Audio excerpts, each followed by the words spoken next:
there, I'm Julie Barrett with Conservative Ladies of Washington, and we're not going to do a bill of the day today, but I wanted to kind of give you a mid-session update, let you know what's going on in Olympia. Plus, I want to give a little background about Conservative Ladies of Washington, Conservative Ladies of America, and how this all got started. We have so many new people joining the movement this year, this legislative session, and a lot of you don't really know how we began.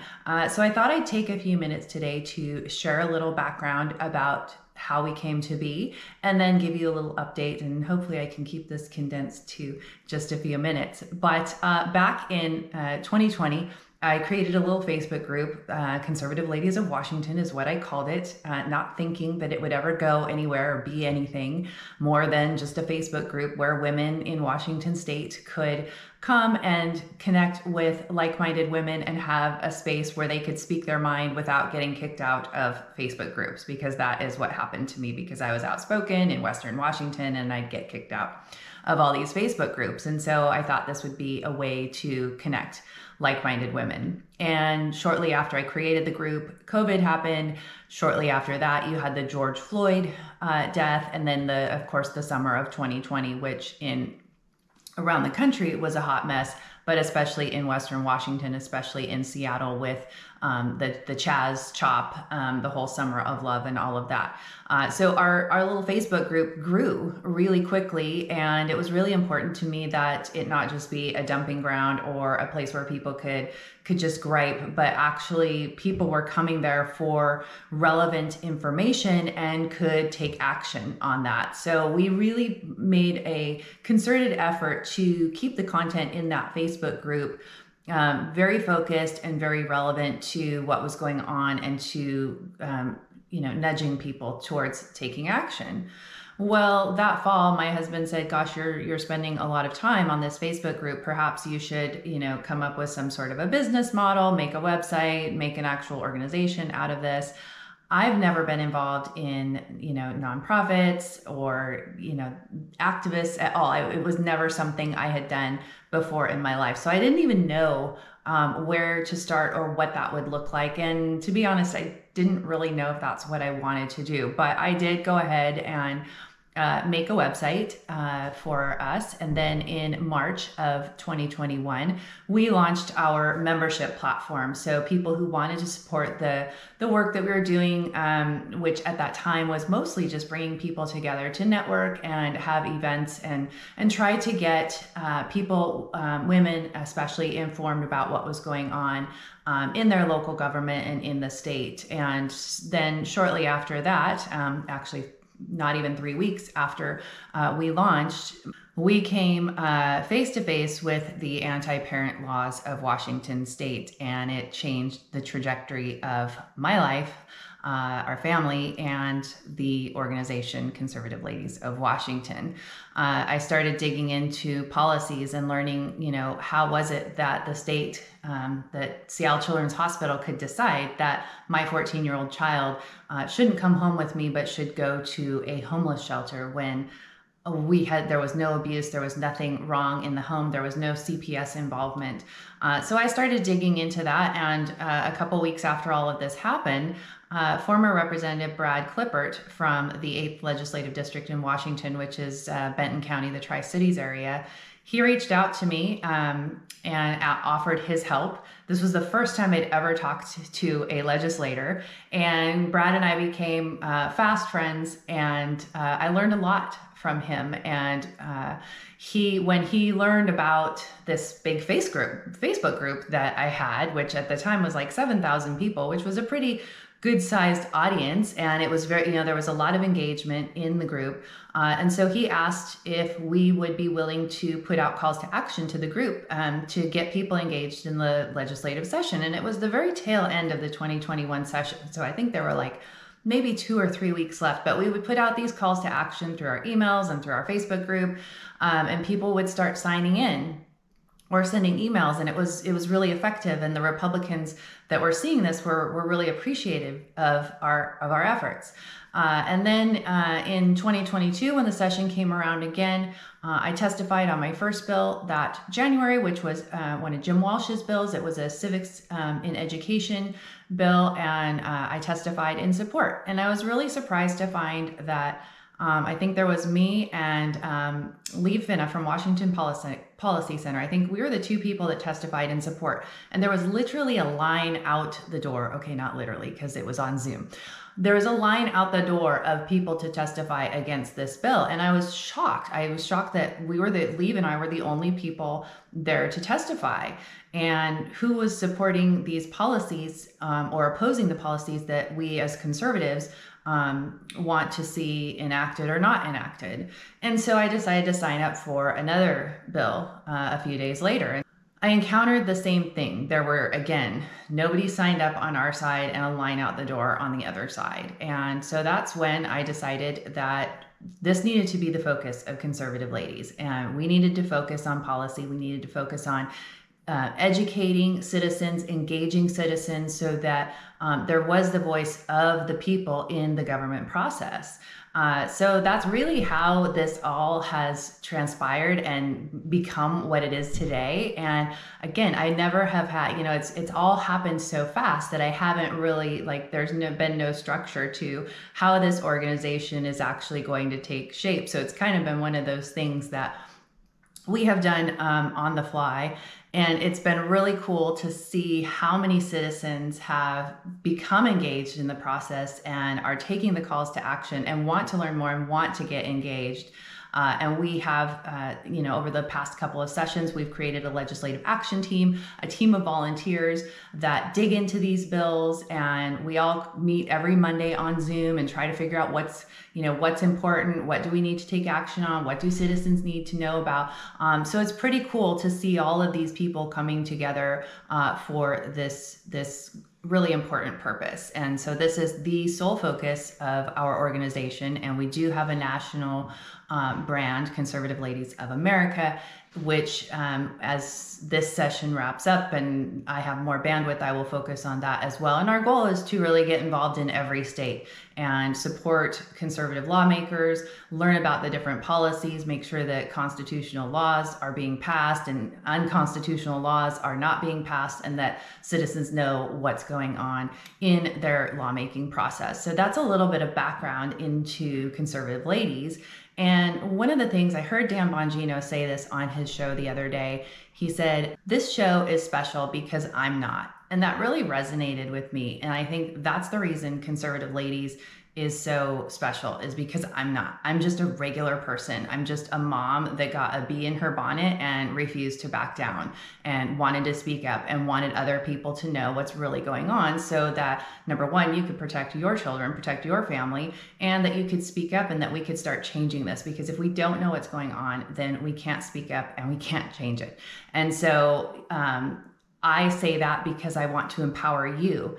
You don't have to have special skills or special training or special background. I don't have any of that. It has amazingly come very natural to me, which surprises me because usually I'm kind of one of those high level people that I like to think big picture. I don't like to get into the details. So it kind of surprises me that I actually like to dig into the details of this legislation. But when you come on board, with a team of people, you can bounce, things off of each other, and not everybody you don't have to be an expert on everything. Everybody's got sort of their specialty, and it works really well together. So I would invite you, if that sounds like something that you would like to get involved in, I would invite you to be part of our team and get involved in kind of the behind the scenes stuff if you're ready to do something more than just take action and sign in on bills. Because we really do need as many people involved in this movement as possible. Now, yesterday on Twitter, or X, this gentleman posted a clip from Washington Ethnic Studies. Now, they did a training. I don't know when it was. I think it was recently, because it's for Black Lives Matter at school. And Washington Ethnic Studies Now director Tracy Castro Gill has been very involved in advocating for ethnic studies policies in Washington K-12 schools. And their group does a lot of impacting the state legislature as well. And she, in part of her video about Black Lives Matter at school, she gave a nice shout out to conservative ladies of Washington. And she said that we are the most active group in Olympia, which is awesome because we have worked really hard to activate citizens. Conservative Ladies of Washington is only a couple years old, but they are by far the most active group in Olympia during the legislative session than any other group. I would say they testify in numbers greater than any other group. And it's not just about education. So they do gun laws, they do, laws that support unhoused people. They come and testify against that, testify against any kind of laws that are being proposed to help, with drug addiction. They're just horrible people. They're horrible people. So I love that feedback. I know she didn't mean it as a compliment, but I very much take it as a compliment. She said that we are well organized, well funded, and out organizing them. And they are well organized and well funded, and they are out organizing us. And so just to correct a little bit of her misinformation, we are well organized and we are out organizing them. However, we are not well funded. And so I wanted to address that really quickly in that we are funded by the donations of citizens like you. So $10, $20, that is how we are funded. Most of our team is volunteer. I make less than minimum wage doing this work because it is what I focus on full time now. I have dropped my other job in digital marketing to focus on this. And our members, when people sign up to be a member, which is about $150 a year, I believe, that helps to support our movement. And having growing our membership base will allow us to continue this work. Obviously, we can't work for free forever. And I put in probably 70 hours a week on this stuff, especially during session. So off season, it's a little bit less than that, but during session, it feels like I eat, sleep, live, breathe legislation. And so I would ask you to consider supporting us. And we do want to continue with this model and just be citizen funded because we don't want to have somebody write us a big fat check and tell us how we have to use it. I mean, the big fat check would be nice, but we don't want someone telling us how we have to use it. We want to bring you truth and transparency. Whether you agree with us or not, that's completely your decision, but we don't want somebody telling us what we can and can't say. If it's a Republican sponsored bill and whoever is pulling the strings says, oh, you can't oppose this because this Republican is our friend and we don't want to hurt this person. We don't want that to be an issue for us. And so we want to tell you our position on a bill, regardless of which party is sponsoring the bill. So I'd encourage you, if you feel compelled to support us, if you appreciate the work that we are doing and would like for us to continue, please consider supporting us on some level, whether it's making a donation or joining and becoming a member. And if you would help by spreading the good word, we would appreciate that too. So there's a little bit about conservative ladies. And now let's get into the mid-session update. So it is mid-session. So this week, both chambers, the House and the Senate in Washington State, are debating bills so that they can pass these bills out of their chamber of origin. And then, so if a bill is passed out of the House, it then moves over to the Senate side where it will go through the process again. It will go through public hearing, it will go through executive session, and then it will move to a floor vote eventually. So we will have opportunity once again to testify on a lot of these bills that we've told you about here in the first half of the session. So you'll be able to sign in, you'll be able to sign up for public testimony. Some of the bills that we are watching really closely right now that I want to tell you about, well, first let me tell you about a couple of bills that have already passed. So yesterday, Senate Bill 6151 passed out of the Senate. That bill is to kind of crack down on ultrasounds. We believe it's to target crisis pregnancy centers. Senate Bill 5462, which is DEI inclusion curriculum in schools, that passed 2 or 3 weeks ago. 5427, which is the Tattletale Hotline, that passed yesterday. And interestingly, one Republican voted yes on that. I'd be really curious to find out why, because that is very much an unconstitutional bill, and I don't know why a Republican would support the government gathering data on citizens. So I always wonder what motivates these people besides money to vote for some of these bills. Another one that passed out, it was either yesterday or the day before, is House Bill 1541. This is the Nothing About Us Without Us. I did a Bill of the Day video on this yesterday. It's a DEI bill. And that passed with strong bipartisan support. Only 14 Republicans voted no on that bill. So those are a couple that have already passed.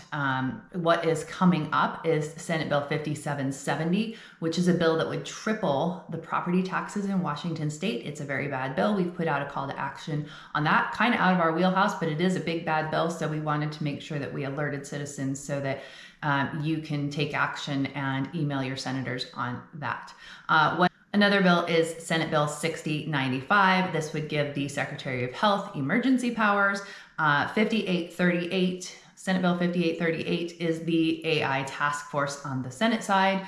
House Bill 2115, this is a bill that would allow abortion providers to leave their name off of the prescription label. It would also allow them to leave off the name of the drug and the dosage of the drug. So I guess you're just giving the woman who's going to have a chemical abortion just a bottle with no label on it. This is very dangerous. It's obvious to see why this could be dangerous if a woman is taking these pills at home by herself and she doesn't know, she has maybe, has all excessive bleeding or something, has to call 911. Nobody knows exactly what she's taking or where she got it. So dangerous bill, bad bill. Even if you are pro-choice, you probably would think that this isn't really best practice for caring for patients. So we don't like that bill. It is scheduled for a floor vote. It's on the calendar. So it could be today, could be tomorrow, don't know. House Bill 2331. This is for basically to allow the LGBTQ materials in school libraries and in curriculum. I'm very much generalizing that just because in the effort of time here, but it would protect schools from parents or citizens who have issue with inappropriate materials being in the library or in curriculum in Washington state schools. So that's House Bill 2331.